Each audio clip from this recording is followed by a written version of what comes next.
તેના મૂળ રૂપે જે 2 ગીતાનો સાર શ્લોક સંખ્યા 11 થઈ ગયો. 12 માં અધૂરું છે આપણે થોડું. ના તો એવા હમ જાતુ નાસમ ના ત્વમ નમે જનાનિપાહ ના ચેવ ન ભવિષ્યામઃ સર્વે વયમ મતઃ પરમ.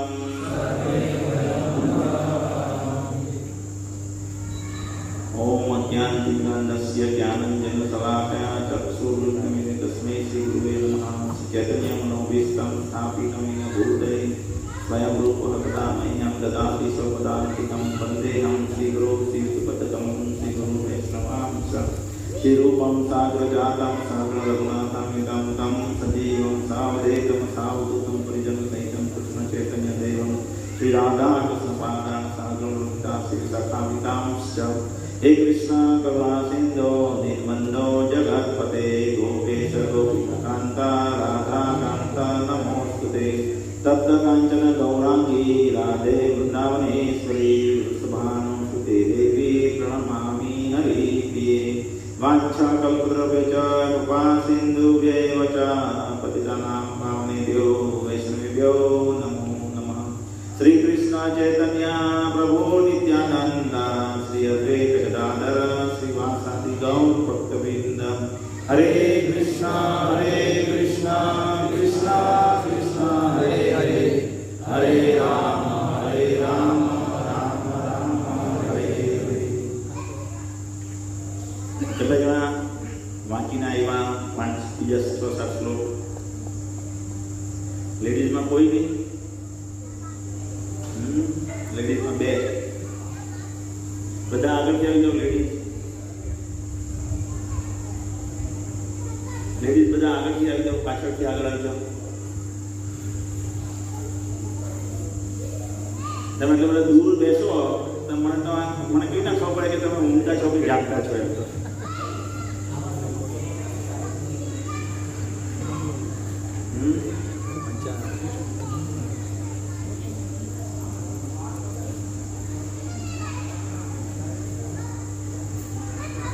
પાછળના શ્લોક કોણ વાંચ્યા? પાછળના શ્લોક કોણે પણ વાંચ્યા? 11 શ્લોક સુધી કોણે વાંચ્યું છે લેડીઝમાં? બીજા અધ્યાયના 11મા શ્લોક સુધી કોણે વાંચ્યું?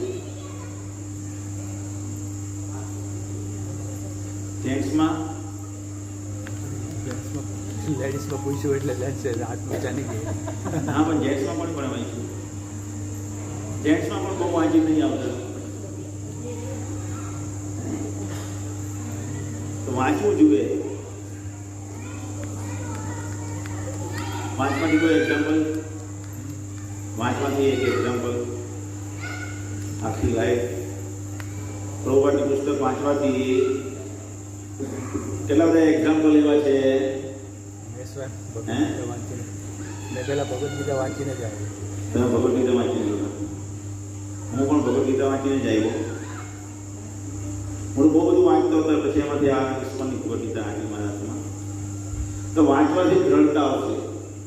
વાંચશો નહીં તો પ્રગતિ નહીં થાય. ભક્તિમાં પ્રગતિ નહીં એટલે શું થશે? પુનરપી જનાનામ પુનરપી જઠરે શયન. જઠર એટલે પેટ, શયન એટલે પ્રવેશ. શું બોલશે માના ગર્ભમાં? કોઈને મરવું ગમતું નથી, ખબર છે? કેમ મરવું ગમે નહીં? આપણે કોઈને મરવું નહીં ગમે. ગઢા થઈ જઈએ તોય મરવું નહીં ગમે. કેમ નહીં ગમે? એ આપણો સ્વભાવ નથી. રોબર્ટ સમજાવે 1973ના લંડનમાં પ્રવચન આપેલું. એમાં કે આપણા મન પર સ્મૃતિ હોય બેકગ્રાઉન્ડ કે જન્મવું બહુ કષ્ટદાયક છે. જન્મવું બહુ જ કષ્ટદાયક છે. એ આપણા બેકગ્રાઉન્ડમાં છુપાયેલું છે. અનનોઈંગલી જેમ આપણે અહીંયા મચ્છર બેસે અને કરડે તો આપણું મનને એ રીતના આદેશ નથી આપતો, હાથ ઊંચો થા, અહીંયા મચ્છર કરતું છે, અહીંયા માર. એવો આદેશ નહીં આપવો હોય. આપણો સ્વભાવ બની ગયો. આમ કરીને હાથ પહોંચી જાય અને મચ્છર પકડીએ. થાય કે નહીં એવું? કેમ? આપણા જન્મોની પ્રેક્ટિસ છે એવી. તો એવી જ રીતે આપણા મનના સ્મૃતિપટ પર છુપાયેલું છે બેકગ્રાઉન્ડમાં કે જન્મવું બહુ કષ્ટદાયક છે. એટલા માટે આપણે મરવાનું પસંદ નહીં કરતા કે મારો પાછો જન્મ થશે. આપણે ખબર છે, આપણો સ્વભાવ છે કે આના પછી જો હું મરી જઈશ તો પછી મારે પાછું જન્મવું પડશે. એટલે એને છોકરાઓને ચોકલેટમાં આપવા લઈ જાઓ કંઈ.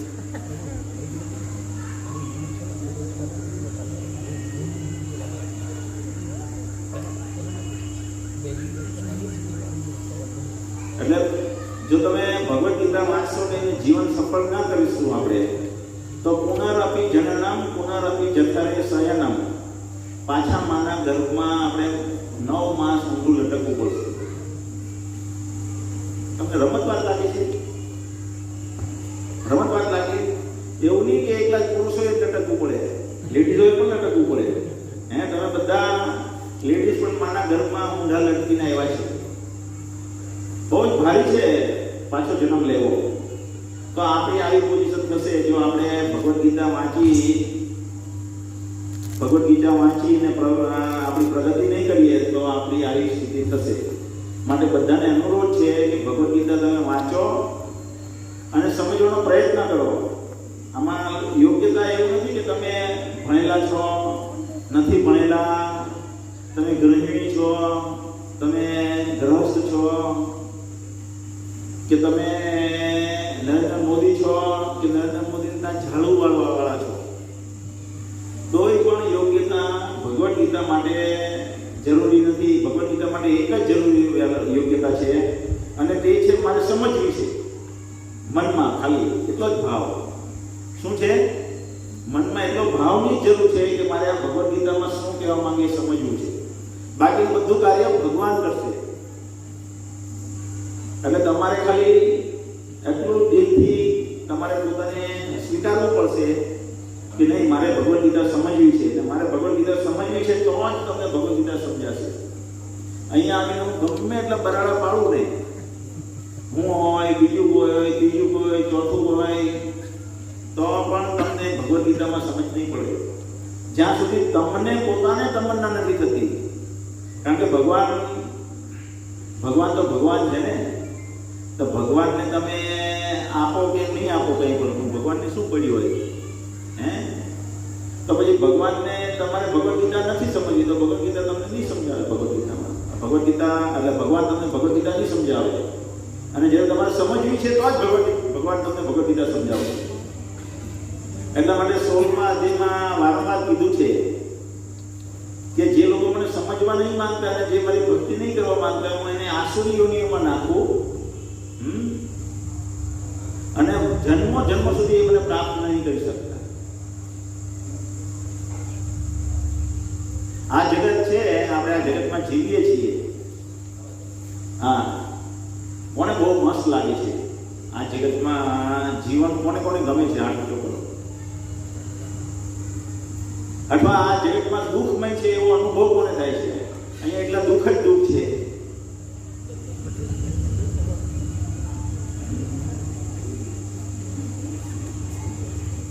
અહીંયા દુઃખ જ દુઃખ છે એવું તો બધાને થવું જ જોઈએ. એ જ ભગવદ્ ગીતા તમને વાંચવા પ્રેરિત કરે કે ભાઈ આ દુઃખનું નિરાકરણ શું છે. દરેક વ્યક્તિને ગઢું થવું પડે ને, દરેક વ્યક્તિને ગઢું થવું જ પડે. અને ગઢપણ કોને ગમે? ગઢપણ કોઈને ગમે નહીં. તો પછી એ દુઃખનું જ કારણ છે ને, દુઃખનું કારણ છે ને. ગઢપણ આવે એ દુઃખનું કારણ છે ને. ચાલવું હોય ચાલી નહીં શકાય, ખવાય નહીં, ઊંઘ નહીં આવે, રિક્ષામાં બેસો તો થડકા લાગે, વૃંદાવનમાં જઈ નહીં શકાય. વૃંદાવનમાં તો રિક્ષા બધી જમ્પર વગરની હોય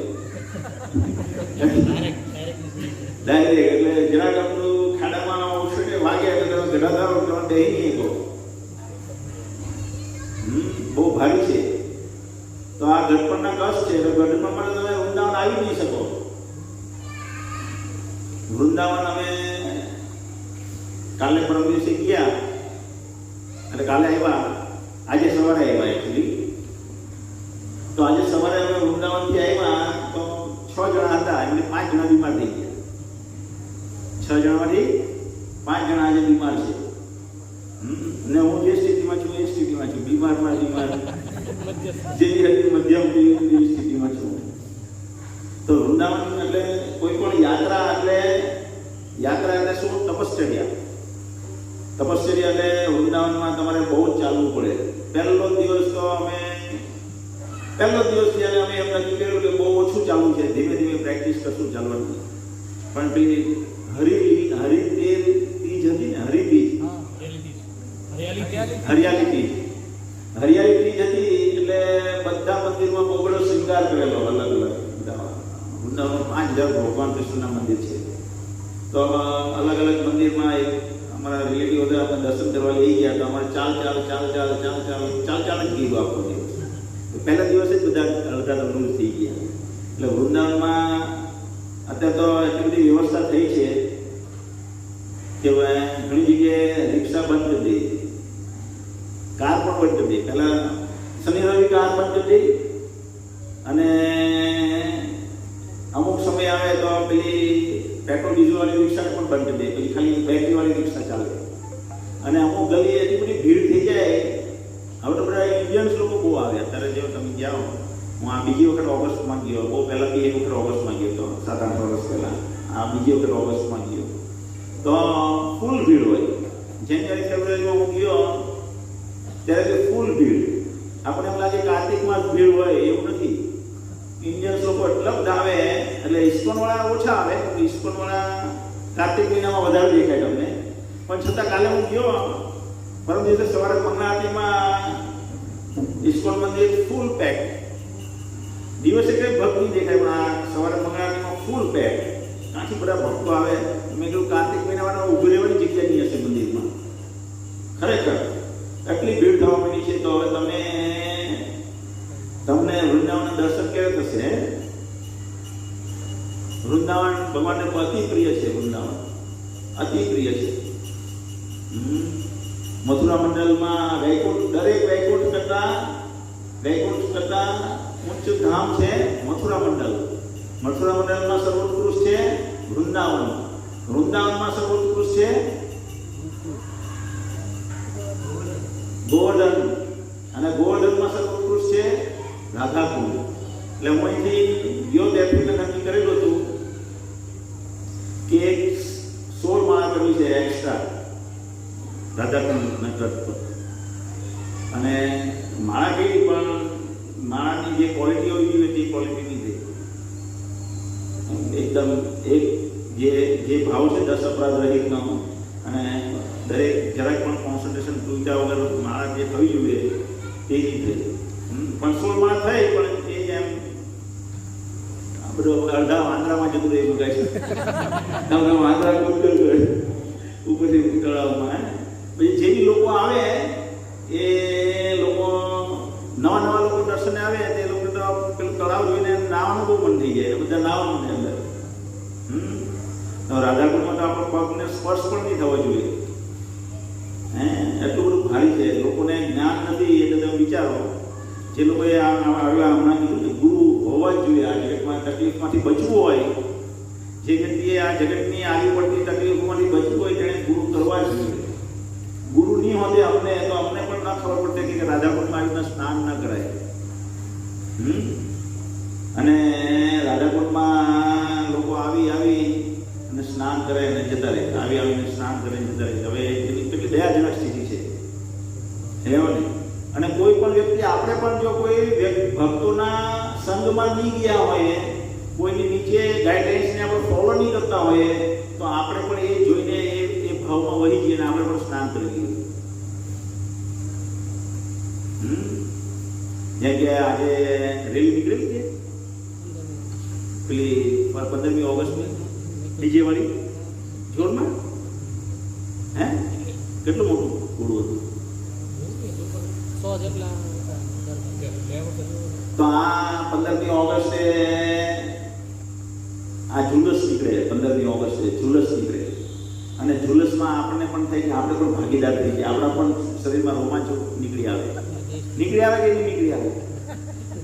જેને ભગવાનનું જ્ઞાન એટલે ભગવદ ગીતાનું જ્ઞાન નથી એને હું પણ આ ઝુલસનો એક હિસ્સો આવતો થાય કે નહીં થાય? ડેફિનેટલી થાય. પણ એ સમયનો બગાડ માત્ર છે. સમયનો બગાડ માત્ર છે. તો એ આપણે આજે જોઈશું કેવી રીતે સમયનો બગાડ છે આ બધી વસ્તુ. ને આ બધી વસ્તુથી કેવી રીતે બચી શકાય. તો અહીંયા ભગવાન શું કીધું? ન તું એવાહમ જાતુ નાસમ ન ત્વેમ ન મે જનાદિપામ ન ચૈવ ન ભવિષ્યામઃ સર્વે વયમ તઃ પરમ.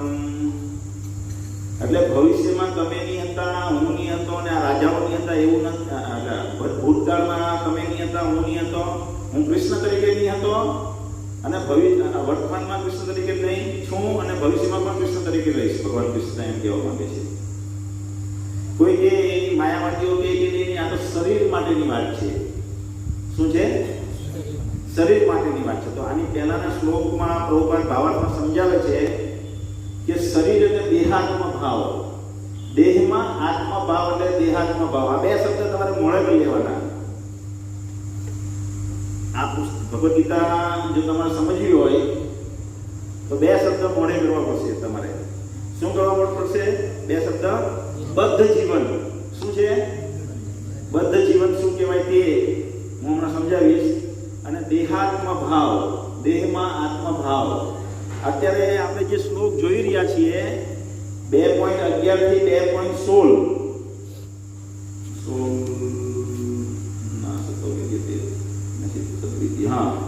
સુધી શરીર અને આત્મા આપણે શું છીએ, શરીરથી અલગ છીએ એ સમજો. શરીર અને આત્મા બે વસ્તુ અલગ અલગ છે એમ સમજાવે છે આ શ્લોક બધા. 11 નંબરના શ્લોકથી 16 નંબરના શ્લોકમાં આપણે આ શરીર નથી પણ શરીરમાં બેસેલા જીવાત્મા છીએ. જેવી રીતે કાર છે, કાર. તો કારની અંદર આપણે બેસીએ તો કાર ચાલે, અને કારમાંથી આપણે ઉતરી જઈએ તો કાર ચાલતી બંધ થઈ જાય. ચાલે ને જાતે? ચાલે? લેડીઝ બહુ ભારી છે સમજાવવું, પણ લેડીઝને જો સમજ પડી ગઈ તો બહુ કામ કરી શકે, નવી પેઢી સુધરી શકે. તો કાર છે, કાર. કારમાં આપણે બેસીએ તો કાર ચાલે, ને કારમાંથી ઉતરી જઈએ તો કાર નહીં ચાલે. કોઈ કહે કે રિમોટથી તો ચાલે, પણ રિમોટથી ચલાવવા વાળો હોય તો ચાલે, નહીં તો એ બી નહીં ચાલે. એટલે કોઈ પણ જીવથી એ ચાલે. એટલે આ દ્રષ્ટાને ક્રોસ એક્ઝામ્પલ તરીકે જોઈ લો કે કારમાં આપણે બેસીએ તો કાર ચાલે, ને કારમાં બેસેલા નહીં હોય તો કાર નહીં ચાલે. ગમે એટલી સારી કાર હોય, મર્સિડીઝ બેન્ઝ લઈ આવો, પણ એની અંદર ડ્રાઈવર નહીં બેસે તો કાર ચાલે? તેવી રીતે આ ગમે એટલું સારું શરીર હોય પણ આ સારું શરીરની અંદર આપણે દેહી જે છે તે નહીં બેસેલો હોય તો આ શરીર કામકાજ કરશે નહીં. ગમે એટલી સારી જગ્યાએ ફરવા લઈ જવામાં આવે તો પણ એ ફરવાની મજા માણશે નહીં. ગમે એટલું સારું ખવડાવવામાં આવે, એટલે ગુલાબજાંબુ બહુ ભાવતા હતા લે, અને છોલે ભટુરે બહુ ભાવતા હતા લે, પણ દેહની અંદર જતો રહ્યો હોય તો એ છોલે ભટુરેનો આ સ્વાદ માણી શકશે નહીં. તો એવી રીતે આ શરીરની અંદર આપણે શરીરની અંદર બેસેલા છીએ, શરીરથી અલગ છીએ. એટલું વસ્તુ અહીંયા સમજાવવામાં માટે થઈને ભગવાન પહેલા શરૂઆત અહીંથી કરે છે. એટલે જો આપણે શરીરની અંદર બેસેલા જીવાત્મા છીએ એમ સમજીએ તો દેહમાં આત્મભાવ, એટલે જો આપણે શરીરમાં બેસેલા જીવાત્મા છીએ એવું ન સમજીએ તો આપણે એમ સમજીએ કે આ શરીર જ આપણે છીએ. શું સમજીએ? હું આ શરીર છું એમ જ સમજીએ, પણ હું આ શરીરથી અલગ છું એમ જ્યારે સમજીએ ત્યારે આધ્યાત્મિક જ્ઞાનની શરૂઆત થાય. ભગવદ ગીતા ત્યારે જ આપણે સમજી શકીએ જ્યારે આપણને એ સમજાય. એટલે ભગવાન શરૂઆતમાં અહીંયા કરે છે, અને એ સમજણમાં માયાવાદ વિચારસરણી જો બાધા છે એને 2-3 શ્લોકમાં પ્રભુપાદ ખંડન કરે છે. આ શ્લોકમાં, આના પછીના શ્લોકમાં પ્રભુપાદ વારંવાર માયાવાદી વિચારસરણી જે છે તેનું ખંડન કરે છે. તો પહેલો શબ્દ આપણે સમજવાનો છે. શું સમજવાનો છે? દેહાત્મ ભાવ. દેહાત્મ ભાવથી આપણે અલગ છીએ. દેહાત્મ ભાવ એટલે જે શરીરને પોતે શરીર, ભાગવતમાં એક શ્લોક છે એના માટે, યસ્યાત્મ બુદ્ધિ પુનપે ત્રિધાતુકે, યસ્યાત્મ બુદ્ધિ પુનપે ત્રિધાતુકે સ્વધિ કલત્રા આદિષુ ભૌમિજ્યતિ યતીર્થ બુદ્ધિ સલિલે ન કર્મચિત જનેષુ અભગ્નેષુ સ એવ ગોખરઃ. કે જે વ્યક્તિ એમ નહીં સમજતો કે હું શરીરથી અલગ છું, એ સ એવ ગોખરઃ, એ ગાય અને ગધેડાની એટલે પશુ તુલ્ય છે. તો અત્યારે બધા કોણ એમ માને છે હું આ શરીર છું? હે, આ શરીર હું છું એમ કોણ માને? ચાલો એવું નહીં. જો આની પહેલા ભગવાન કૃષ્ણ અર્જુનનું કાન પકડે છે. હે, અશોચ્યા શોચસ્વમ પ્રજ્ઞાવાદમ ચ ભાસસે કથાસુનશ્ચ નાનું શોચંતી પંડિત, તું મૂર્ખ છો એમ કે ભગવાન. અને ચૈતન્ય મહાપ્રભુ જે સ્વયં ભગવાન છે, ધારો કે એને સ્વયં ભગવાન ન માનીએ તો પણ એ હાઈલી સ્કોલર્ડ પર્સન હતા. હે, કેશવ કાશ્મીરને કેવા હરાવે છે. 16 વર્ષની ઉંમરમાં જ્યારે એને ગુરુ નહીં કર્યા હતા ત્યારે કેશવ કાશ્મીરને શાસ્ત્રાર્થમાં એ હરાવી દે છે. ખ્યાલ ને? તો એવા પંડિત જ્ઞાની હતા છતાં એના ગુરુ પાસે જાય છે તો એને કહે છે તું મૂર્ખ છો. હે, તો આપણે બધાએ મૂર્ખ સાબિત થવા માટે તૈયાર રહેવું જોઈએ. શું આપણે બધાએ મૂર્ખ સાબિત થવા માટે તૈયાર રહેવું જોઈએ? એટલે અહીંયા આવ્યા તમે હું બોલ્યો તે પહેલા તમને બધાને ખબર હતી કે હું આ શરીર નથી? હે, અથવા આપણે ઇસ્કોનમાં જોડાયા તે પહેલા તો બધા એમ જ માનતા હતા હું આ શરીર છું. હું એમ સમજતો હતો, મને નહીં ખબર હતી એટલે હું આ જોતો છું. હવે કોણ આ જોતો છે?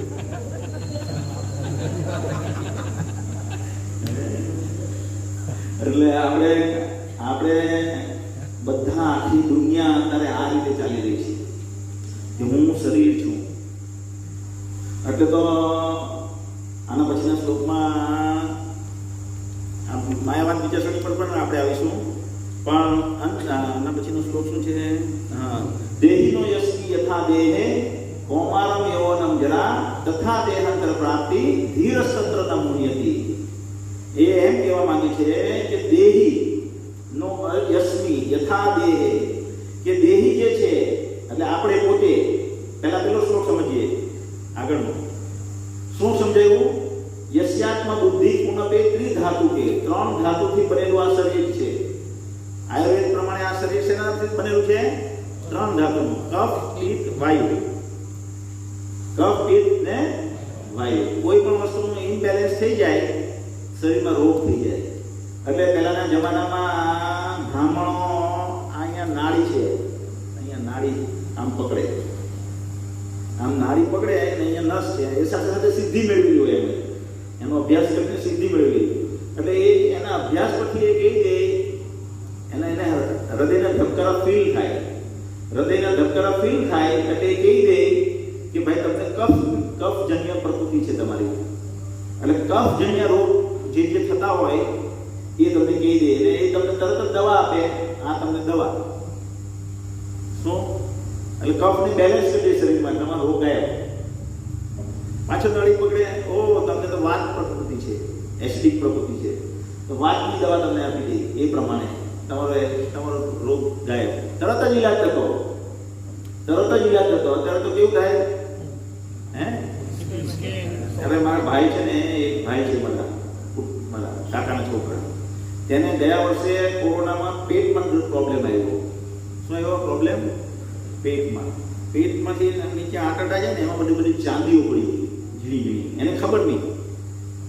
એક ડોક્ટરે કંઈક બીજો ઈલાજ કર્યો, ત્રીજો ડોક્ટરે બીજો ઈલાજ કર્યો, ચોથા ડોક્ટરે બીજો ઈલાજ કર્યો, 5મા ડોક્ટરે બીજો ઈલાજ કર્યો, 50 ડોક્ટરે ઈલાજ કર્યો.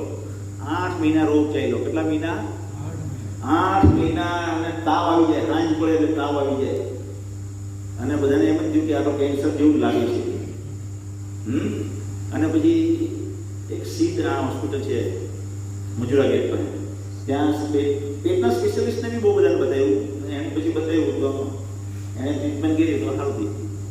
50 ડોક્ટરને ફર્યા ને માણસ કેટલો હેરાન થાય તમે વિચાર તો કરો. તો એવા ડોક્ટર નહીં હતા એ વખતે.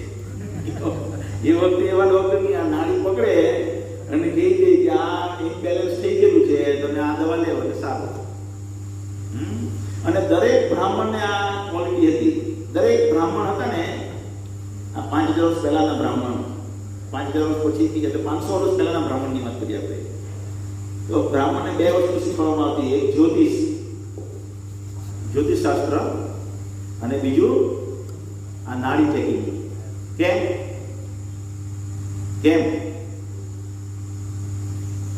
ધ્યાન, કારણ કે આ 2 વસ્તુ દેહાત્મ ભાવમાં આપણે દરેક વ્યક્તિ પોતાના શરીરની દેખભાળમાં બહુ લાગેલા હોય.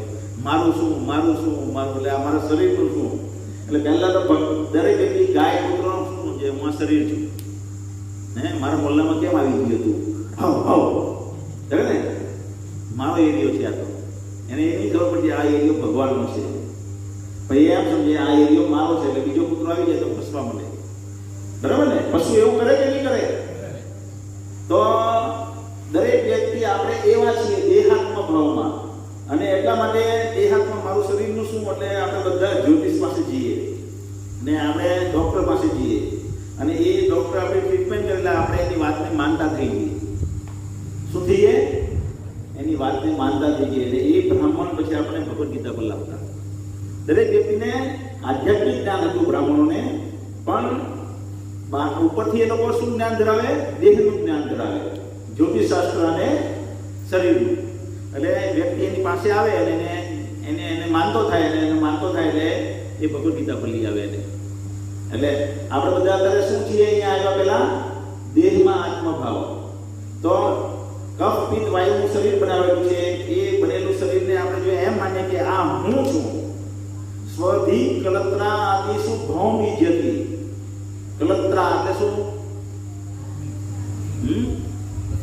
પત્ની. આદિ એટલે પુત્ર વગેરે વગેરે વગેરે. તો આ શરીર છે, આ શરીરની સાથે એક પત્ની બને અને પત્નીથી પુત્ર ઉત્પન્ન થાય તો એ મારો છે. બહુ બધી સ્ત્રીઓ છે જગતમાં, પણ આપણને આપણી સ્ત્રીને, આપણી પત્નીને કંઈ રોગ થાય કે દુઃખ થાય તો આપણે દુઃખ થાય. કેમ? એની સાથે એટેચમેન્ટથી. જેવી રીતે કારમાં બેસી જઈએ તો કારને વાગે, દુઃખ કોને થાય? કાર જેનો માલિક છે એને થાય. મર્સિડીઝ લઈને આવ્યા હોય 90 લાખની, 90 લાખની મર્સિડીઝ લાવીએ અને આવતા 2 જણા રિક્ષાવાળા ઘસી જાય તો આપણે તો એટેક આવી જાય ને, જીવ બળી જાય. ડાયરેક્ટ વેલ્યુ કેટલી ડાઉન થઈ જાય? 2 ઘસરકા 10-10 લાખના થાય, 20 લાખ ડાઉન. બહાર ગાડી હોય થઈ જાય કેટલી? 20 લાખ વેલ્યુ ડાઉન થઈ જાય તરત જ. અને એટેચમેન્ટ હોય એટલે દુઃખ લાગે. પણ એ કાં આપણે વાગ્યું? કારને વાગ્યું, પણ આપણું એટેચમેન્ટ છે એટલે આપણને દુઃખ થયું. તેવી રીતે શરીરમાં આપણે બેસેલા છીએ, શરીર સાથે જેટલું એટેચમેન્ટ એટલું આપણે દુઃખ થાય. શરીરને કોઈ કહી જાય નફટ, એમ જો હું કોઈને કહી દઉં આ પ્રભુ તો બહુ બદમાશ છે એમ તરત જ કહી દે.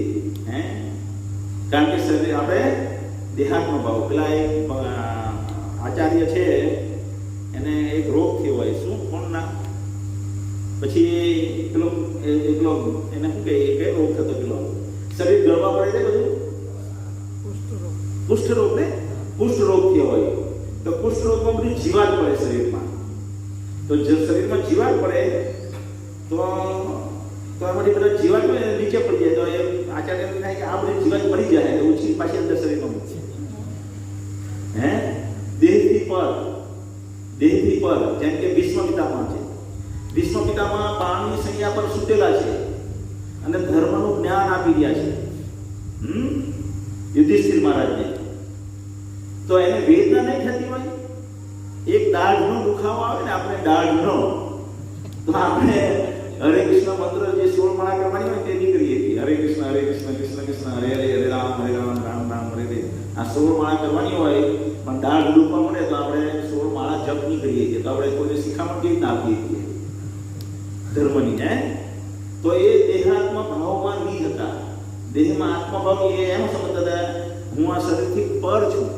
જેવી રીતે કારમાં જો એક્સિડન્ટ થઈ જાય, તો કારમાં એક્સિડન્ટ થઈ જાય તો આપણને કશું નુકસાન નહીં થતું એનાથી, પણ કાર સાથે એટેચમેન્ટ છે તો આપણે દુઃખ થાય છે. તેવી જ રીતે આપણને દેહ સાથે એટેચમેન્ટ છે, એટલે આ શરીરને કોઈ કંઈ કહી જાય કે શરીરને કંઈ થઈ જાય એટલે આપણને દુઃખ લાગી જાય. જો આપણે શરીરના એટેચમેન્ટથી પર થઈ જઈએ, જેમ કે આ વસ્તુનું જ્ઞાન તો અસુરોને પણ હતું એ જમાનામાં. હિરણ્યકશિપુ ને એનો ભાઈ હિરણ્યાક્ષ, તો હિરણ્યાક્ષ ભગવાન વિષ્ણુ મારી નાખ્યા. શું રૂપે આવે? વરાહ અવતાર. વરાહ અવતાર રૂપે, વરાહ અવતાર રૂપે આવે ભગવાન વિષ્ણુ અને હિરણ્યાક્ષને મારી નાખે. ને એની માં રુદન કરે, હિરણ્યકશિપુની માં અતિ રુદન કરે, બહુ રોવે. અને એ એને સમજાવે છે કે શું કહે છે કે નૈનમ છિન્નંતિ શસ્ત્રાણી નૈનમ દહતી પાવક. આગળ આવશે 20મો શ્લોક કે 22મો શ્લોક કે માં તું વિલાપ ન કર, ભાઈનું મૃત્યુ નથી થયું એટલે બીજા શરીરમાં જતો રહ્યો છે, હે? એ બીજા શરીરમાં. જેવી રીતે દેહીનો યસ્મિ યથા દેહ, જેવી રીતે આપણે બચપણનું શરીર હતું, માં એકતા માતાજીનું હતું, એકતાનું 5 વર્ષની છોકરી હતા પહેલા. એ કાં છે શરીર? કીર્તિનું પણ શરીર હતું 5 વર્ષના બાળકનું, ક્યાં છે? જતું રહ્યું. પણ એ શરીરમાં કીર્તિ હું કરતો હતો તે કીર્તિને ખબર છે, અને એકતા માતાજી હું કરતા હતા તે એને ખબર છે. એકતા માતાજી 5 વર્ષના શરીરમાં હું અનુભવતા હતા એ કીર્તિને નથી ખબર, ને કીર્તિ 5 વર્ષના શરીરમાં શું અનુભવતો હતો તે એકતા માતાજીને નથી ખબર. સમજમાં આવે છે વાત? કારણ કે દરેક એ પોતે એ શરીરમાં બેસેલા છે, એટલે એ પોતાને ખબર છે કે મેં આ શરીરમાં શું અનુભવ્યું. કારણ કે શરીરમાંથી પાસ થયા. જે રીતે આપણે કાર લઈને જઈએ બોમ્બે, તો અહીંયા ખાડો આવે છે, અહીંયા ખાડો ઘણા મોડે થઈ જાય, અહીંયા બમ્પ આવે છે, થઈ જાય ને બમ્પ. તો એવી રીતે કારણ કે આપણે કારમાં બેસીને ટ્રાવેલ કરીએ છીએ, તેવી જ રીતે આ શરીરમાં બેસીને આપણે ટ્રાવેલ કરીએ છીએ, પણ શરીર અલગ અલગ બદલાઈ ગયા કરે છે. 5 વર્ષનું શરીર ગયું, 10 વર્ષનું શરીર ગયું, 15 વર્ષનું શરીર ગયું, 20 વર્ષનું શરીર ગયું, 25 વર્ષનું શરીર ગયું, અત્યારે 30, 35, 40 વર્ષના શરીરમાં આપણે બેઠા છીએ. તો દરેક શરીરમાં જતા રહ્યા તેમાં આપણે શું શું અનુભવ્યું તે આપણને ખબર છે, પણ બીજાના શરીરમાં શું થયું તે આપણે ખબર નથી, કારણ કે આપણે શરીરમાંથી પાસ થયા છીએ, પણ આપણે શરીર નથી. ખ્યાલ આવે છે ને? તો આપણે શરીર નથી, પણ આપણે શરીરમાંથી પાસ થતા વ્યક્તિ છીએ. તો દેહીનો યસ્મિ યથા દેહ, જેવી રીતે આપણે બાળકનું શરીર હતું, જેવી રીતે આપણે કુમાર અવસ્થાનું શરીર હતું, જેવી રીતે વૃદ્ધનું શરીર છે, તથા દેહાંતર પ્રાપ્તિ, ત્યારે આપણે બીજા શરીરમાં જતા રહીશું. હવે અત્યારે તમે જુઓ, આજે પેલા ભાઈનું નામ આપણા ભાઈ તિરંગા મેરી શાન હૈ, આપણા રૂપાણી ભાઈએ સૂત્ર આપ્યું. શું કંઈક એવું કઈ સૂત્ર આપ્યું કે હું ભૂલી ગયો. ફ્લેશ આવે ને હમણાં શું છે, આપણે આમ મોબાઈલમાં ભગવદ ગીતા કે એવું વાંચતા હોય ઉપર નોટિફિકેશન આવી જાય. નોટિફિકેશન મેં નક્કી કર્યું કે જેવું નોટિફિકેશન અને એને ક્રોસ દબાવવાનું. છતાં આજે રૂપાણીમાં આવ્યું કે અંદર જતો રહ્યો, એટલે એને સૂત્ર આપેલું હતું. સૂત્ર આવ્યું પણ હું એ સૂત્ર 2 મિનિટમાં પાછું બહાર નીકળી ગયો, ભૂલી ગયો. એટલે અત્યારે બધા કે આપણે બધા ભારતીય છીએ, દેશ મારો શું છે મને કંઈ કોઈને ખબર નથી. દેશ મારી શાન છે, દેશ મારી પ્રથમ ભક્તિ, મારી પ્રથમ ભક્તિ મારા દેશ માટે હું કુરબાન છું એમ કહે છે ને. તો આ વસ્તુ તમે જો કેટલી મૂર્ખામી ભરેલી છે. તમને હું આ જ વસ્તુ આજે સમજાવીશ, ખાલી આ જ વસ્તુ કે આપણે આજે ભારતમાં જન્મ્યા અને એમ સમજીએ કે હું ભારતીય છું. હવે છે ને ડિસ્કવરી ચેનલમાં પેલું વેલ મોટી થતી એ બતાવે તમે, ઝાડ પર કેવી રીતના ચાલે. જો એને ટાઈમ સ્પાન ક્લોઝ કરી દઈએ ને, સાયન્સના સ્ટુડન્ટની ને તમારે સમજાવવું બહુ ભારી પડે કે ટાઈમ ફેક્ટર ડિવાઈડ બાય 100 કરી દઈએ. 100માં ટાઈમ ફેક્ટર એટલે 100 વર્ષમાં વેલો ઉપર ચડે, એને 100 વર્ષને ભાંગી નાખે, એને 100માં ભાંગી નાખીએ તો 1 વર્ષમાં ઉપર ચાલતો દેખાય. અને એને એક વર્ષમાં 365 વડે પાછું ભાંગી નાખીએ તો એક દિવસમાં કેટલું, એક દિવસમાં જ આખો તમને દેખાઈ જાય કે ટાઈમ લેપ્સ. હે? ટાઈમ લેપ્સ કહેવાય એ technology. Time lapse. Timeless technology. શું કહે, પહેલા 100 વર્ષમાં ઝાડ કેવી રીતના વધ્યું તેને શૂટિંગ કરે આ ભાઈ શૂટિંગ કરે 100 વર્ષ લગી. પછી એ 100 વર્ષનું શૂટિંગ તમને 100 વડે ડિવાઈડ કરી નાખે એટલે એક વર્ષની અંદર જ આખું ઝાડ તમને બતાવી દે. પણ તમે એક વર્ષ લગી બેહીને જોઈ શકો એમ નથી એટલે એને 365 વડે ભાંગી નાખે એટલે એક દિવસમાં 100 વર્ષમાં કેટલું થયું તે તમને બતાવી દે. સમજમાં આવે છે વાત? આ વાત કોને કોને સમજમાં આવી? હા. તો એવી રીતે આપણા જીવનને તમે આપણા 60 વર્ષના જીવનને તમે ભાંગાકાર કરી નાખો અને જો જોશો તો આજે હું ભારત માટે યુદ્ધ કરું, પાકિસ્તાનને બતાવી દેવું, પાકિસ્તાનને બતાવી દેવું, પાકિસ્તાનને બતાવી દેવું, એવી ભાવના ચાલ્યા કરે બધા ભારતીયોને. હેલો ને, ને ભાજપ વાળા કહે કે મુસલમાન આવા છે, મુસલમાન આવા છે, મુસલમાનને બતાવી દેવાનું છે. હેલો ને, એટલે આગલા જન્મને નક્કી શું છે એનું? મુસલમાન ને પાકિસ્તાન. ગેરેન્ટેડ એનો જન્મ. પ્રભુપાદ ગઈકાલે પરમ દિવસે હું વૃંદાવન ગયો, પહેલા દિવસે પ્રસન્ન હોલમાં મેં વાંચ્યું, દરવાજાની ઉપર એન્ટર થતા જ બોર્ડ છે પ્રભુપાદનું સૂત્ર કે પત્નીમાં આસક્ત છે ને પતિ એકબીજા તરફ આસક્ત છે. આ વસ્તુ એમને મદદ કરશે. આગલા જન્મમાં પત્ની બની જશે ને પતિ બની જશે ને આવી રીતના બેવનો પુનર્જન્મ થશે. યમ યમ વાપી સ્મરણ ભાવમ તજે અંતે કલેરમ. જેનું સ્મરણ થાય એવું આપણું બીજું શરીર બની જાય. એટલે આપણે આપણી પત્નીમાં આસક્તિ હોય, આપણી પત્નીમાં આસક્તિ હોય ને આપણી હોય કે નહીં હોય? મારે ફ્રેન્ડ છે પારસી, તો એ ફ્રેન્ડના મમ્મી એક્સપાયર થઈ ગયા અને પારસીનો તો હાથમાં હાથ નાખીને 60 વર્ષે બી ચાલે અને એને નહીં લઈ જાય ને તો બહુ પેલી ગરમ થઈ જાય એની વાઈફ. અને એ લોકોને બહુ રિયલ એટેચમેન્ટ હોય, બહુ જ એટેચમેન્ટ હોય એની પત્નીમાં. જેવી રીતે અહીંયા માળો પંખીએ બનાવ્યો હોય ને, જો તમે એને હટાવી દો ને તો પક્ષીનો ટૂર એટેચમેન્ટ હોય, ચીડિયા 2 દિવસ લગીને અહીંયા ચૂ જ કર્યા કરે.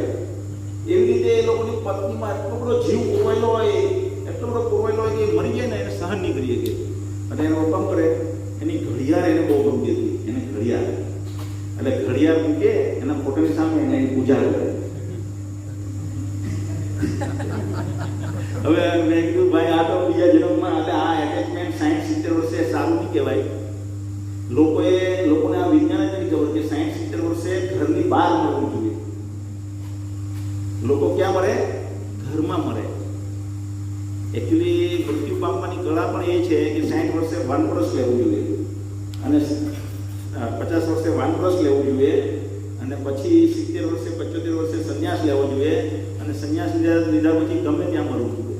તો ઘરમાં આસક્તિ નહીં હોય આપણી. જો ઘરમાં આ વિજ્ઞાન કોને ખબર છે ને કોણ સમજાવે ને? જો કોઈ સમજાવે તો આ લોકો તો બદમાશ છે, આવું બધું શીખવાડે, એને નથી જવું પડે. એટલે તમે જો ને એટલા જ જણાવ્યા હે. પણ આ જ ભગવદ ગીતા સમજાવે છે. ભગવદ ગીતા આ જ સમજાવે છે કે અહીંયા તમે આસક્તિ ન રાખો. સવારે અકામ બોલતો તો અકર્મની વાત કરતો હતો. અકામ બોલાઈ ગયું માંથી અકર્મ હતો શબ્દ. આખી ભગવદ ગીતા અકર્મની વાત કરે છે. તમારે જે પણ કાર્ય કરો એમાં અકર્મ હોવું જોઈએ. અને તમે આપણે આગળ જશું, 6થો અધ્યાય અકર્મની વાત કરે છે, 3જો અધ્યાય અકર્મની વાત કરે છે, 4થો અધ્યાય અકર્મની વાત કરે છે અને આગળ સુધી અંત સુધી અકર્મ આવશે. અકર્મ એટલે શું? જે કાર્ય કરવાથી ફળ નથી બનતું. શું ફળ નથી બનતું? ધારો કે પેલો ભાઈ અગરબત્તી કરે છે, કોની કરે છે? ઘડિયાળ. મારી વાઈફ ઘડિયાળ બહુ ગમતી હતી તો એ કર્મ થયું. આપણે આપણા બાળકને ભણાવીએ એ કર્મ થયું. આપણે આપણા બાળકને ભણાવવા માટે એક મનમાં વિચાર રાખીએ એ કર્મ થયું અને એ પ્રમાણે આપણું નવું શરીર બને છે. અને આપણે કેવું શરીર બનવા, ભગવાને આપણને કેવું શરીર આપવા માટે બનાવ્યા છે એનું અજ્ઞાન છે, કોઈ બતાવતું નથી. એટલે આપણે આવા શરીરમાં આસક્ત થઈએ છીએ. સમજમાં આવે છે? આ શરીરમાં આસક્તિ એટલે અહીંયા આસક્તિ એટલે શું કે આ શરીર અહીંયા આ જગતમાં પાછું આવવાનું. કોઈ પણ શરીર રૂપે આજે આ શરીર છે, કાલે બીજું શરીર હશે, પરમ દિવસે ત્રીજું શરીર હશે, પછી ચોથું શરીર હશે, કોઈ પણ અલગ અલગ શરીર બદલાયા કરશે, પણ આપણે અહીંયા પાછું આવવું પડશે. છે ને? તો એને દેહાત્મ ભાવ કહેવાય કે દેહમાં આત્મભાવ રાખીએ તો યસ્યાત્મ ગુણપેતી ધાતુ કે સ્વધી કલત્રાદિસુ ભૌમિજ્યતિ. જો પત્નીમાં આપણે આશા કરશું ભૌમિજ્યતિ, ભારત મારો દેશ છે, ભારત મારો દેશ છે, અને પાકિસ્તાન માટે હા એટલે એ વાત ચાલતી હતી કે ભૌમિજ્યતિ, ત્યારે ભારતમાં હું જન્મ થયો એટલે મારી ધરતી ભારત માતાની ધરતીનો બીજો ભાગ ધરતી આખી માતા છે. 7 માતા આવે. કેટલી માતા આવે? ધેનુ ધાત્રી, શું છે? રાજપત્નિકા, આત્મા માતા,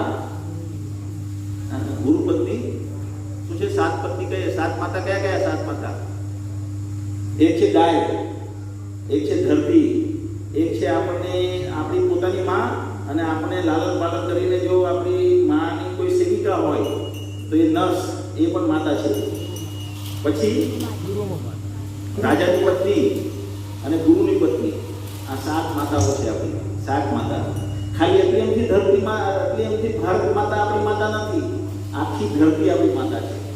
એટલે આપણે સંકુચિત વિચારસરણી રાખીશું કે અમે પાકિસ્તાન વાળાને બતાવી દઈશું તો એક વ્યક્તિનું ચિત્ર બનાવીએ. આ ભાઈનું પ્રિયાંકભાઈ અત્યારે આ જન્મમાં લખેલી ભગવદ્ ગીતાની જ્ઞાનથી ભક્તિમાં આવી ગયા, પણ એ પહેલા એ પાકિસ્તાનમાં મુસલમાન હતા. પિક્ચર બનાવ્યું ને, સમજો. અથવા એક બીજું ચિત્ર બનાવવું કે એક વ્યક્તિને કંઈક વળગે ખબર છે ને, ભૂત વળગે, ડાકા વળગે, એવું થાય. પછી એ એમ સમજવા માટે હું એ જ છું, અને પછી એ જે ધમાલ કરે અને આપણે જોઈએ કે ભાઈ બહુ કષ્ટ અનુભવી રહ્યો છે, અને થોડી વાર પાછો રોલાનું બીજું અનુભવે, થોડી વાર માટે કે નહીં હું તો આ છું, એટલે એ રીતની એક્ટિંગ કરવા માંડે અને પછી કષ્ટ અનુભવે. એમાં જોયું છે એવું કોઈ? તો આને ટાઈમ ફેક્ટર હું કે ભાઈ તમે પેલો શબ્દ હું લેવા ટાઈમ લેપ્સમાં તમે જુઓ, જે રીતના ઝાડને એક દિવસમાં 100 વર્ષ સુધી બતાવી દઈએ એવી રીતે આપણી જિંદગી બતાવી દઈએ પ્રિયાંકભાઈની. તો ગયા વર્ષમાં પાકિસ્તાનમાં હતા અને કહેતા હતા કે અમે હિન્દુસ્તાનને બતાવી દેવું. હવે હિન્દુસ્તાનમાં જન્મી ગયા. હિન્દુસ્તાનમાં જન્મીને પછી કહેતા હતા પાકિસ્તાનને બતાવી દેવું, પાકિસ્તાનને બતાવી દેવું, પણ ભક્તિમાં આવી ગયા એટલે હવે પાકિસ્તાન નથી બતાવી દેવું.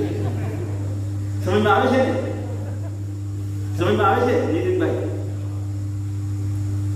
તો આપણે આપણી જિંદગી વેડફી રહ્યા છીએ કોઈને બતાવી દેવાની ભાવનામાં. અને આ નેતાઓને આ વસ્તુનું નોલેજ નથી, કોઈને નોલેજ નથી. રીતે આપણે આના વસ્તુ માટે પ્રેરિત શું કરે? આપણા નેતાઓને અંધા યથા અંધે ઉપનિયમાના, શું કે ભાગવત કહે છે એટલા માટે. ભાગવત એક વસ્તુ માટે કહે, જેમ કે આગળ બી કીધું યસ્યાત્મન પૂર્ણપેતી ધાતુ કે સ્વધી કલત્રા આદિ શું ભૌમિ જતી યતીત બુદ્ધિ સલ્લે ન તરહકી. જેની બુદ્ધિ એવી છે કે મારે યાત્રાએ જવાનું ને ત્યાં જઈને સ્નાન કરવાનું, અને જને શું અભિજ્ઞે શું, ત્યાં જઈને કોઈ ભગવદ્ ગીતાનું જ્ઞાન નથી લેતો, વૃંદાવનમાં જાય કે ભગવદ્ ગીતાનું જ્ઞાન નથી લેતો, તો શું કહેવાય? સ એવ ગોખર, ગાય અને ગધેડા પશુ તુલ્ય છે. પશુને તમે ગમે ત્યાં લઈ જાઓ, નવસારીમાં લઈ આવો, આ બાજુના બંગલામાં લઈ જાઓ કે વૃંદાવનમાં લઈ જાઓ, એ કરશે શું? 4 જ વસ્તુ કરશે ને, ખાવું પીવું મોજ કરવું, એની સિવાય બીજું શું કરશે? તો આપણે પણ એવા જ કહેવાય. જો આપણે અહીંયા પણ ખાતા પીતા હોઈએ ને વૃંદાવનમાં જઈને પણ ખાતા પીતા હોઈએ, જો ત્યાં જઈને પણ આપણે ભગવદ્ ગીતા સમજવા નહીં માંગતા હોય તો સ એવા ગોખર, કેટલા કડક શબ્દ છે. આ શબ્દ કોઈ મારા થોડા છે, મારા છે, શાસ્ત્રોના છે, ભગવદ્ ગીતાના છે, ભાગવતના છે.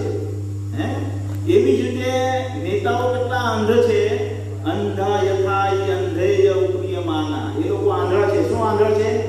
કે કેવી રીતે આપણે બીજા શરીરમાં જઈએ છીએ અને ત્યાં એ શરીર માટે કામ કરીએ છીએ, પછી આપણે ત્યાં હેરાન થઈએ છીએ એ શરીરમાં, અને પછી આ શરીરમાં આવીએ છીએ. આ શરીરમાં આવી પાછા કેવા હેરાન થઈએ છીએ અને પાછા એ શરીરમાં જઈએ છીએ.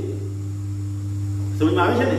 પાકિસ્તાન માટે હેરાન થયા, પછી ભારતમાં જન્મ થઈ ગયો, ભારત માટે હેરાન થયા, પછી પાછું પાકિસ્તાનમાં જન્મ થયો, પાકિસ્તાન માટે હેરાન થયા, પાછા ભારતમાં જન્મ. આવી રીતના ફર્યા કરીએ શું મેળવે છે? કઈ પ્રાપ્ત થાય છે? તો આને તથા દેહાંતર પ્રાપ્તિ ભગવાન કહે છે. ભગવાન આને અહીંયા એ રીતે સમજાવવા માંગે છે કે આમાં ભીષ્મ પિતામાં હતા પહેલા, ભીષ્મ પિતામાં ભવિષ્યમાં પણ રહે, દ્રોણ ભૂતકાળમાં હતા અને ભવિષ્યમાં પણ રહે. જેવી રીતે તારું બચપણનું શરીર જતું રહ્યું, યુવાનીનું શરીર આવી ગયું ને હવે ઘટપણનું શરીર આવે, તેવી રીતે આ લોકોનું ઘટપણનું શરીર આવવાનું છે. તથા દેહાંતર પ્રાપ્તિ. હવે પછીનું એ લોકોનું યુવાનીનું શરીર આવશે, એમાં તારું દુઃખ ન અનુભવવાનું.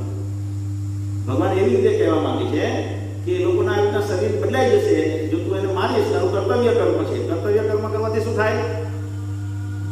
કર્તવ્ય કર્મ કરવાથી શું થાય? એક સ્ત્રી એના પતિની સેવા કરે, એના બાળકને પ્રોપર એને દેખરેખ કરીને ઉછેર કરે અને એને ભગવદ ગીતાનું જ્ઞાન અપાવે તો શું થાય? એનું કર્તવ્ય થયું ને. તો કર્તવ્ય કરવાથી ભગવાનનું વાસ્તવિક શાસ્ત્રનું જ્ઞાન એના હૃદયમાં પ્રગટ થાય. કર્તવ્ય કરવાથી હૃદયમાં જ્ઞાન ઉત્પન્ન થાય ને જ્ઞાનને ઉત્પન્ન થતા એને ભગવાન તરફ ભક્તિ વધે.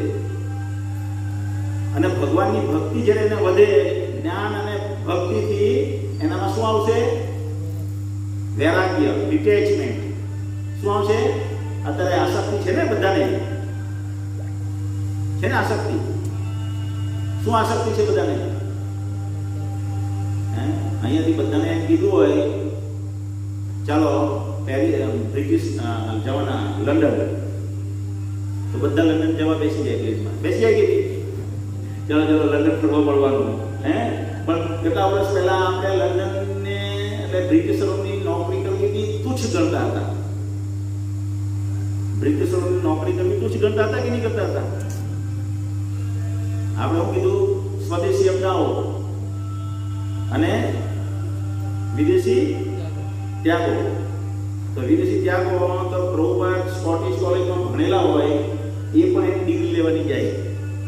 ખબર છે ને? એ સૂત્ર સાંભળી અને પ્રભુપાદ એની વિદેશીને ત્યાગો એટલે એ લોકોને બ્રિટિશરોને ત્યાગવાની વાત કરી ને અત્યારે એનામાં એની વિરુદ્ધ એ આપણા દુશ્મન હતા. એ આપણા દુશ્મન હતા. અત્યારે આપણા ફેવરિટ થઈ ગયા. અત્યારે આપણા મુસલમાન થઈ ગયા દુશ્મન, પાકિસ્તાન થઈ ગયું. અને થોડા વર્ષ પછી એ પણ બદલાઈ જાય, પાકિસ્તાન બી મિત્ર થઈ જાય, મુસલમાન પણ મિત્ર થઈ જાય, બીજા કોઈ દુશ્મન થઈ જશે ગેરેન્ટેડ. હા, અને ચાઇના વાળા દુશ્મન છે અત્યારે. અને થોડા વર્ષ પછી ચાઇના વાળા બી મિત્ર થઈ જાય અને બીજા કોઈ દુશ્મન થઈ જાય, અને આપણો જન્મ ચાઇનામાં થઈ જાય. ને આપણો જન્મ જો ચાઇનામાં થઈ ગયો તો પછી મૃત્યુ પામ્યા પછી ભારતમાં નહીં થાય પાછું, પછી સીધો નરકમાં સુધી થઈ જશે કરોડો વર્ષ લગી. એટલે આ સમજો શ્લોકને. દેહીનો યસ્મિ યથા દેહે કુમારમ યૌવનમ જરા તથા દેહાંતર પ્રાપ્તિ. આપણે બચપનના શરીરમાં બેઠેલા હતા એ શરીર જતું રહ્યું, યુવાનીના શરીરમાં બેઠેલા હતા એ શરીર જતું રહ્યું, ગઢપણના શરીરમાં બેસીશું એ પણ જતું રહેશે, ત્યાર પછી નવા શરીરમાં જતા રહેશે. તો ધીર સત્રના મુહ્યથી. તો કોઈ વ્યક્તિ અર્જુન કહે કે ઓકે મને તો આમાં એટેચમેન્ટ છે, મને તો આ શરીરમાં એટેચમેન્ટ છે, મને તો આ ભીષ્મ પિતામહનું જે શરીર છે એ લોકો ભલે શરીર બદલાઈ જાય પણ મને તો આ ભીષ્મ પિતામહનું જે શરીર છે તે રીતે જ મને એ ગમે છે. તો ભગવાન શું કહે છે કે આવા પરિવર્તન સહન કરતા શીખવા જોઈએ. શું કરતા શીખવું જોઈએ? માત્રા સ્પર્શાસ્તુ કૌંતેય શીતોષ્ણ સુખ દુઃખદા આગમ પાયિનો નિત્યાસ તામ તિક્ષસ્વ ભારત. શું કહે છે કે શીત અને ઉષ્ણ જેવી રીતે આ જગતની કોઈ પણ વસ્તુ, તમે હમણાં આપણે પેલો દ્રષ્ટાંત જોયો બ્રિટિશનો, તેવી રીતે પાણી જે છે એ શિયાળામાં દુઃખનું કારણ છે, સ્નાન કરવું નહીં ગમે. પણ ઉનાળામાં એ પાણી બહુ વાલું લાગે, એ જ પાણી બહુ વાલું લાગે કે ક્યાં પાણી મળી જાય ને સ્નાન કરી લઈએ. થાય એવું? વોકિંગ કરો ઉનાળાના તડકામાં અને એમ દેખાય કે તળાવ છે ચાલી ડૂબકી મારી લેવું. કાલે પરમ દિવસે બહુ બધું એના આગલા દિવસે બહુ ગરમી હતી વૃંદાવનમાં, એક વાદળની 4 દિવસથી એક વાદળ જોવા નહીં મળે.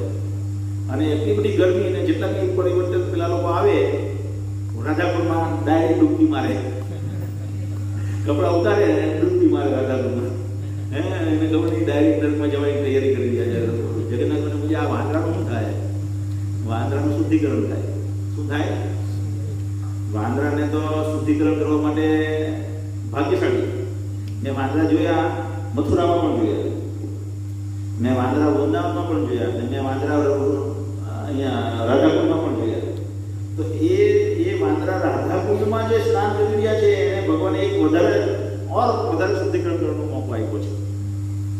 જે વ્યક્તિ વૃંદાવનમાં રહે અને બદમાશી કરે, કાલે એક માતાજી આવ્યા ત્યાં પ્રભુપાદની સમાધિ માટે પેલું દાદર છે ને ત્યાં બેસી મેં કીધું બીડી પી આવ્યો. એટલે મેં કીધું અહીંયા બીડી નહીં પીવાય. કહેવાય કે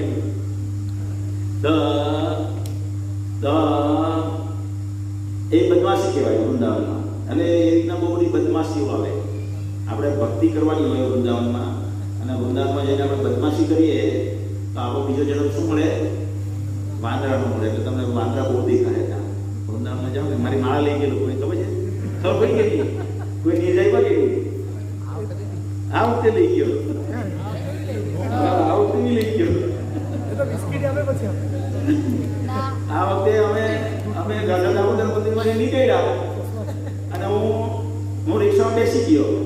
મેં કીધું ચલો બેસી જાઓ રિક્ષામાં બધા.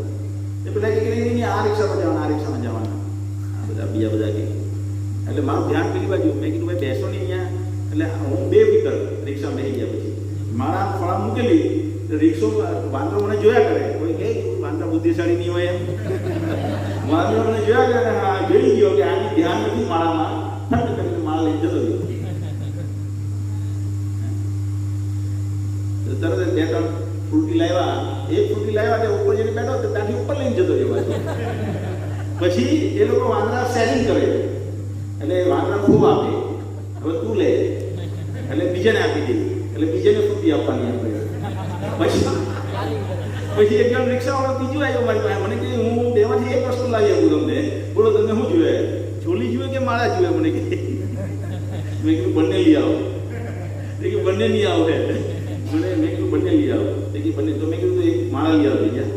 તો એ ગયો અને બીજા 3-4 જણા ઉપર જતા રહ્યા અને કોઈ કંઈ કહ્યું નહીં, માળાને કંઈ નહીં.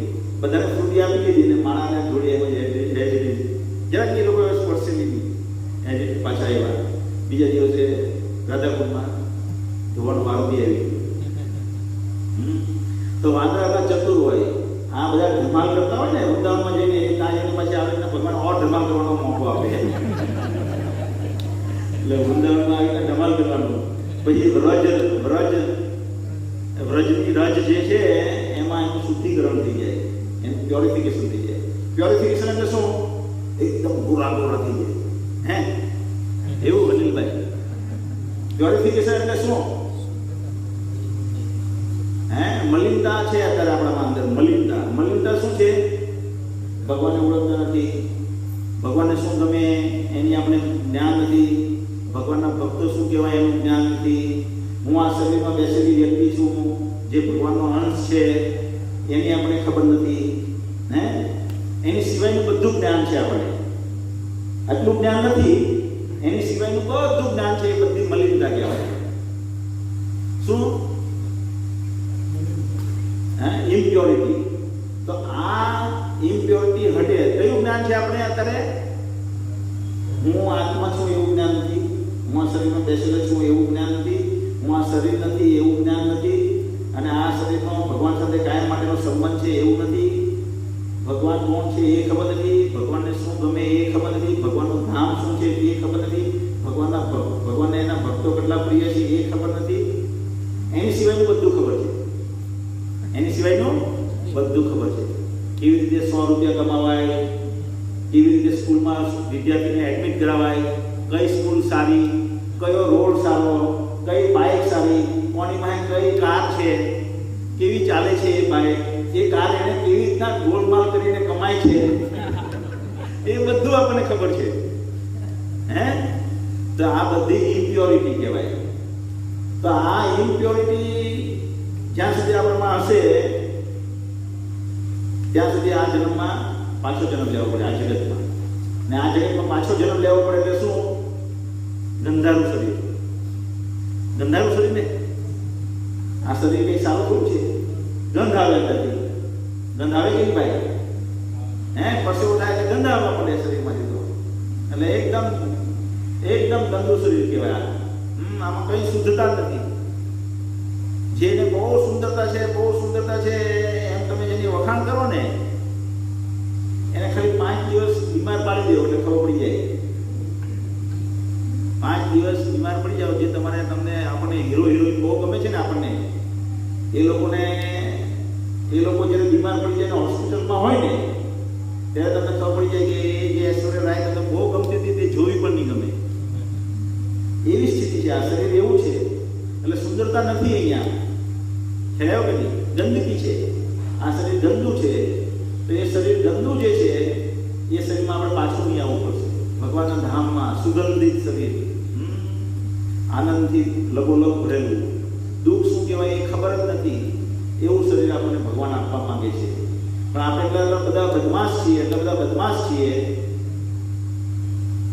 કે આપણે એ બધી કલ્પનાઓ શું કે દંતકથા સમાન છે. શું કે એને બધી કલ્પિત વાતો છે. એવું શરીર કોણે જોયું? ખેલેવની એવી વાત છે ને. તો જેવી રીતે પત્ની સાથે પ્રેમ કરવામાં, પત્ની સાથે લગ્ન થાય ત્યારે આપણે પ્રેમ તો હોય નહીં પત્ની સાથે, અને એન્ગેજમેન્ટ થાય તે પહેલા તો એ પત્ની સાથે જરાક પણ લગાવ નહીં હોય. પણ ધીમે ધીમે પત્નીને આપણે ઓળખવા માંડીએ, એનો સ્વભાવ આપણને ખબર પડવા માંડે, તેમ પત્ની સાથે લગાવ થાય, એટેચમેન્ટ થાય. તેવી રીતે ભગવાનનો શું સ્વભાવ છે એ આપણે જાણીશું. અહીંયા આવીને ભગવાનમાં કેવા ગુણ છે એ આપણે જાણીશું તો ભગવાન સાથે પ્રેમ થશે ને. પણ આપણે અહીંયા મિટિંગ બોલાવીએ ભગવાનના ગુણગાન કરવા માટે, આપણે મિટિંગ કરવાની છે. તો મિટિંગમાં કેટલા બધા ગેરહાજર રહી? 5 જણા આવે. કેટલા હતા? સવારે 7-8 જણા જ હતા. મિટિંગ બોલાવી લીધી આજે કેટલા હતા? 20 જણા હતા ખાલી. તો ભગવાન વિશે જાણીશું તો ભગવાન સાથે પ્રેમ થશે ને. તો અહીંયા આપણે શું કરીએ છીએ? આ ભગવદ્ ગીતામાં ભગવાનના કેવા અલગ અલગ ગુણ છે તે બતાવેલા છે. તપોહમ અહમ વર્ષમ. ભગવાન આગળ 9મા અધ્યાયમાં કહે છે કે આ અગ્નિ રૂપે તાપને હું તપાવું છું. કોની તાકાત છે તપાવીએ કે? સૂર્યને તપાવીએ કે? કોનામાં તાકાત છે તમારામાં? સાયન્ટિસ્ટમાં, વડાપ્રધાનમાં. જેથી બહુ મોટો વડાપ્રધાનની આપણે વાત કરીએ નરેન્દ્ર મોદી જેવો કોઈ માયકા લાલ નથી. ખરેખર લોકો એવી વાત કરે. નરેન્દ્ર મોદી એક દ્રષ્ટિએ આ કુવામાં 1.5 કલાક આટલાકમાં આપણને દુનિયા આટલાકમાં સમાઈ જાય. ભગવાન કહે તપામી અહમ વર્ષમ. અને પછી બીજી લાઈનમાં ભગવાન કહે કે વરસાદ જે છે ને એને હું રોકું છું અને એને હું વરસાવું છું. તો આપણામાં કોની તાકાત છે કે વરસાદને રોકી શકે અને વરસાદને વરસાવી શકે? તો આ ભગવાન આટલા શક્તિશાળી ભગવાન તમને પ્રેમ કરવા માંગે છે. આપણને સાથે પ્રેમ કરવા માંગે છે. એ એટલી મહાન વ્યક્તિ આપણને પ્રેમ કરવા માંગે છે. ને આપણે છીએ કે નહીં મારે તમારો પ્રેમ નહીં જોતો. હું મારા કામથી મારી એટલી દુનિયામાં સુખી છું. મારી એટલી દુનિયામાં રોજ ગોદા ખાઉં છું પણ સુખી છું. મને ગોદા બહુ ગમે છે. ખાય કે નહીં? આપણે ગોદા ખાય નહીં. ઘણી વખત પતિ પત્નીના ઝઘડા થાય. પત્ની ઘણી વખત પતિને મારે અને પતિ ઘણી વખત પત્નીને મારે. ઘણી વખત સાસુ વહુને મારે, વહુ સાસુને જોડે. જોયા છે ને વિડીયો? હે, ઘણી વખત સસરાના કહેવા કુવચનથી આપણે એમ થાય કે હવે આ મારા શરીર ત્યાગી લેવું છે. તો આ બધા ગોદા કહેવાય આ જગતના. નોકરી જઈએ ત્યાં બોસ, આ તો લેડીઝ બી નોકરી કરે, જેન્ટ્સ બી નોકરી કરે, એટલે બેઉને અનુભવ હોય કે કેવા બોસના કટુ વચન સાંભળવા પડે. અને બોસ તો હંમેશા ગુસ્સામાં જ હોય. બોસ જે હોય, બોસ એટલે આપણો ઉપરિયર, આપણે સુપીરિયર, આપણાથી જે ઉપરનો જે વ્યક્તિ હોય તે હંમેશા ગુસ્સામાં જ હોય. કોઈ બી દિવસે એમ નહીં કે મારા માટે તે આજે બહુ સારું કામ કર્યું. બોનસ આપણને તો વાત જ નહીં કરે કદી. તો આપણે આવી એમથી દુનિયામાં સીમિત રહેવા માંગીએ છીએ. કહેવાનો મતલબ શું છે? આટલી એમથી દુનિયામાં સીમિત રહેવા માંગીએ છીએ. અને ભગવાન છે આપણે કઈ ચિંતામણી ધામ આપવા માંગે છે. ચિંતામણી પ્રકર સત્મસુ કલ્પવૃક્ષ લક્ષા ઉદેશુ સુરભીર વિપાલ્યંતમ લક્ષ્મી શસ્ત્ર સતસંભમ સેવ્યમાનમ ગોવિંદમાદિ પુરુષમ તમહમ ભજામિ. ચિંતામણીથી બનેલું એ જગત છે, ત્યાં બધી વસ્તુ જીવંત છે, લાઈવ. દૂધ આપણી સાથે વાત કરે. તમારી સાથે દૂધ વાત કરે. અત્યારે બતાવે આ કલ્પના ક્યાંથી આવે? આ તમે પેલું જુઓ ને કાર્ટૂન, તો કાર્ટૂનમાં પેલું ઝાડ બી વાત કરે, પેલું બતક પણ વાત કરે, પેલું ઘર પણ વાત કરે, દૂધ પણ વાત કરે, પાણી પણ વાત કરે. જોયું ને એવું? કોણે જોયું છે એવું? તો એ પણ કંઈ કલ્પના નથી, એ વાસ્તવિક છે અને અનુભવ છે. એને અનુભવ છે કે આપણે આધ્યાત્મિક જગતમાં આવું બધું જોયેલું છે, એટલે એમાં બતાવે છે પિક્ચરમાં. તો ત્યાં દૂધ આપણી સાથે વાત કરશે, પાણી સાથે આપણી સાથે વાત કરશે, લાડી વાત કરશે, સ્પર્શ વાત કરશે, બધી વસ્તુ આપણને પ્રેમ કરશે. અહીંયા તો એક ઘરમાં જો તમારો એક મિત્ર ન હોય ને, એક મિત્ર, તો 5 કે 10 દિવસમાં જે વ્યક્તિ આત્મહત્યા કરવી પડે. જો તમે એકલવાયું જીવન અનુભવો તો તમે લાંબુ જીવન અહીંયા ન જીવી શકો. જો તમને કોઈ બોલાવવાવાળું નહીં હોય, તમને ખવડાવવાવાળું નહીં હોય, તમારી સાથે વાતચીત કરવાવાળું કોઈ નહીં હોય, તો તમે 5-10 દિવસથી વધારે અહીંયા જીવવું બહુ ભારી છે આ જગતમાં. અને ત્યાં બધી વસ્તુ જીવંત છે અને બધી વસ્તુ આપણે પ્રેમ કરે છે. અને આપણે નથી ગઢાની એવું શરીર આપણને આપવા માંગે છે ભગવાન. ભગવાન કેવું શરીર આપવા માંગે છે? ગઢાની એવું શરીર આપવા માંગે છે. કદી મરીએ નહીં એવું શરીર આપવા માંગે છે. અને હંમેશા આનંદથી ભરેલું હોય. નશો કરીને કેમ માણસ આનંદમાં હોય, રોમાંચમાં. એટલે હું કે ઝૂમ બરાબર ઝૂમ શરાબી, એને કઈ દુનિયાની પડી નહીં હોય.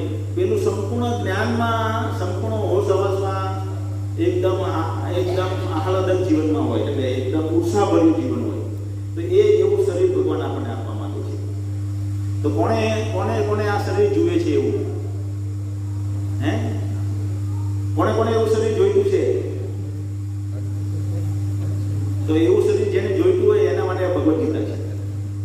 જેને આ શરીર પ્રાપ્ત નથી કરવું એના માટે મેરે દેશ કી ધરતી સોના ઉગલે ઉગલે રે મોદી, મેરે દેશ કી ધરતી, એના માટે દેશ પ્રેમ બરાબર છે.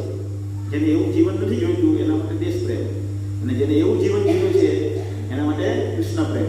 હરે કૃષ્ણ.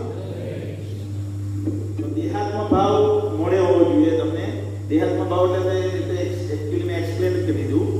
જેમ કે પશુને પોતે પશુ એમ નહીં સમજતો કે હું પશુના શરીરમાં બેસતો એક જીવાત્મા છું.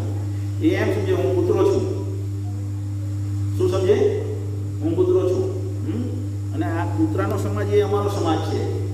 અને બીજા અહીંયા નહીં આવવો જોઈએ. વાઘ ચિત્તા અહીંયા નહીં આવવા જોઈએ. બીજા કૂતરા પણ અહીંયા નહીં આવવા જોઈએ. એવી રીતના દેહમાં આત્મભાવ, હું શરીર છું એમ સમજવું, એ દેહમાં આત્મભાવ. એમ નહીં સમજે કે હું શરીરથી અલગ છું. મારું શરીર હવે હું મૃત્યુ પામું એટલે હું બીજા શરીરમાં જઈશ. 5 વર્ષ પછી હું બીજું શરીર મારું આવશે. હું આ શરીર છું એમ જ સમજ્યા કરે, તો એને દેહાત્મ ભાવ કહે. જ્યારે આ વસ્તુ સમજમાં પડી જાય ને કે દેહાત્મ ભાવમાંથી આપણે મુક્ત થઈએ ને, તો કોઈ આપણું અપમાન કરે તો આપણે ખોટું નહીં લાગશે. કોઈ આપણે કટુ વચન બોલે તો પણ આપણે ખોટું નહીં લાગશે. તો દેહાત્મ ભાવ આને કહેવાય. દેહાત્મ ભાવ ક્લિયર થયો કે નથી થયો? હું દેહથી જેવી રીતે કારમાં બેસીને ડ્રાઈવર અલગ કારને કંઈ થાય તો ડ્રાઈવરને કશું નથી થતું, પણ ડ્રાઈવર એટેચ છે કારથી, એટલે કારમાં કંઈ થાય તો ડ્રાઈવરને દુઃખ થાય. એવી રીતે હું શરીરની અંદર બેસેલો ડ્રાઈવર છું, પણ શરીરને કંઈ થાય એટલે દેહ, હું શરીર છું એમ સમજીએ છીએ, એટેચમેન્ટ છે એટલે મને દુઃખ થાય છે, એટલે એને દેહમાં આત્મભાવ, એને દેહાત્મભાવ કહેવાય. ક્લિયર? આ શબ્દ વારંવાર તમને દેહાત્મભાવ પ્રભુપાદના પ્રવચનમાં સમજાશે, એટલે આ ક્લિયર હોવું જોઈએ. દેહમાં આત્મભાવ નહીં હોવો જોઈએ આપણને. હું દેહથી અલગ વસ્તુ છું એ ખબર પડવી જોઈએ. અને બીજું છે બદ્ધ જીવન. બદ્ધ જીવન જે છે, બદ્ધ જીવાત્મા આપણે કહેવાય.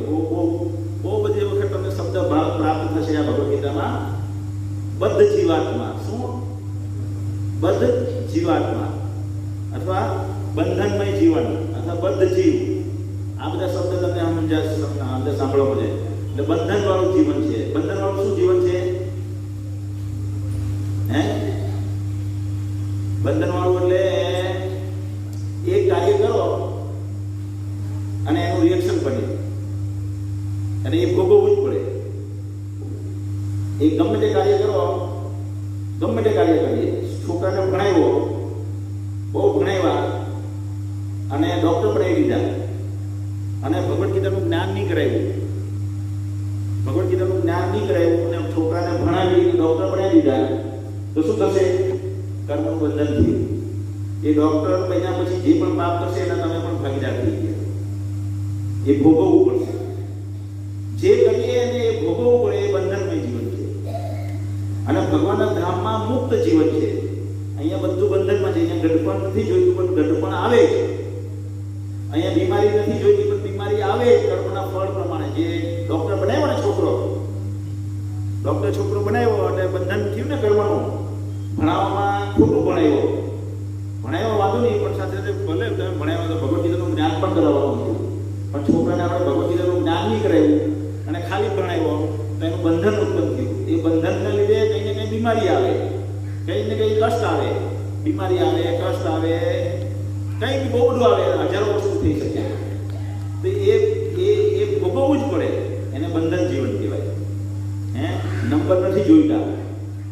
આંખમાં નંબર નથી જોઈતા. હે? પણ નંબર આવી જાય અત્યારે વંચાઈ નહીં આમ નાના અક્ષરવાળું ભગવદ્ ગીતા. કેમ? બાકી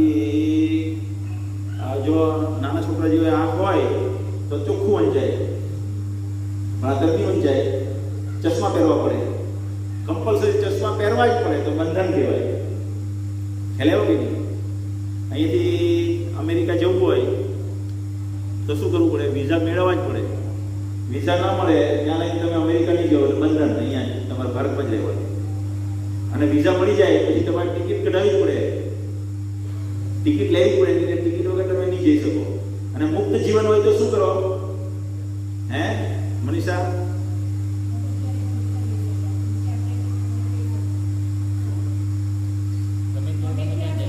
હા, મુક્ત જીવન એટલે એ બેઠેલા છે મારે અમેરિકા જવું એટલે અમેરિકામાં, અહીંથી ડાયરેક્ટ. એટલે ભગવાનના ધામમાં એવી રીતે એક વેકુંઠમાંથી બીજા વેકુંઠમાં, બીજા વેકુંઠમાંથી ત્રીજા વેકુંઠમાં આપણે ફર્યા કરીએ. તરત જ સમોસા ખાવા છે એટલે તરત જ સમોસા હાજર, ઘીવાળી જલેબી હાજર. અહીંયા તો જલેબી ઘીવાળી ખાવી હોય ને તો 50 વર્ષ તો કમાવવું પડે. 50 વર્ષ કમાય તો ઘીવાળી જલેબી ઇસ્કોનમાં આવ્યો પછી ખાવા મળે, ત્યાં સુધી ખાવા નહીં મળે. હરે કૃષ્ણ. તો એ બંધન વાળું જીવન એટલે એ બંધ જીવ. હરે કૃષ્ણ.